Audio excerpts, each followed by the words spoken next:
Hei, me oleme aksessuaaridisaini esimese kursuse tudengid ja siin on meie stuudio. See on meie aksessuaari pool. See oli ajalooliselt nahadisaini osakond ja just siit võib meid enamus ajast leida.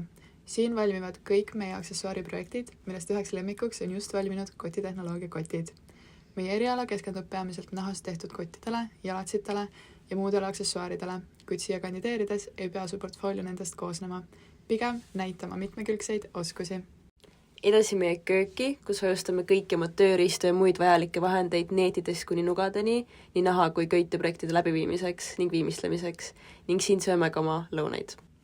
Ja siin ongi meie köite pool kõigi vajalike uute ja vanade masinatega, mida on vaja raamatute köitmiseks ja kujundamiseks.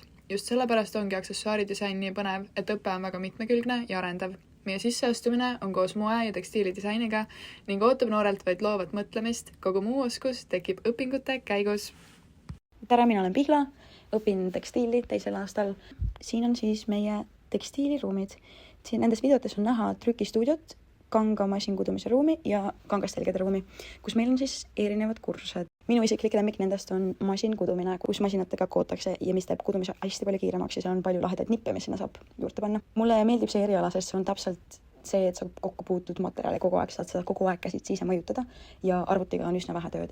Meil on olnud huvitavad projektid ka siin erialal, näiteks see aasta me tegime kudumist šakaartelgedel, mis on siis hiiglaslik kangastelg, mis töötab tehnoloogiaga, ehk siis saad põhimõtteliselt kangasse ise pilti sisse kududa, mis on super huvitav, sa võid teha foto või maali või joonistuse või mis iganes asja põhjal.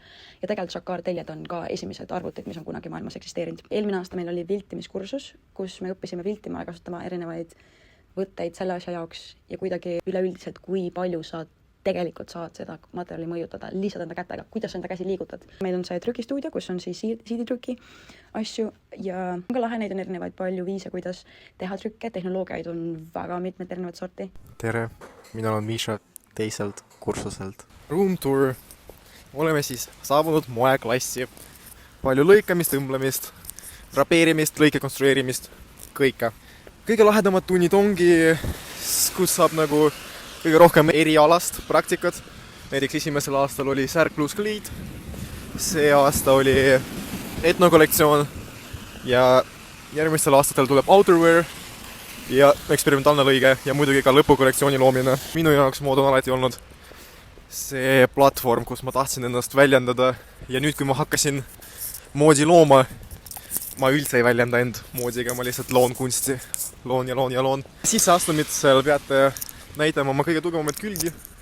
Peate olema väga kindlad endas. Miks te tahate ikka sisse saada, mida te pakute? Peate ka teadma, et ikkagi tulete õppima.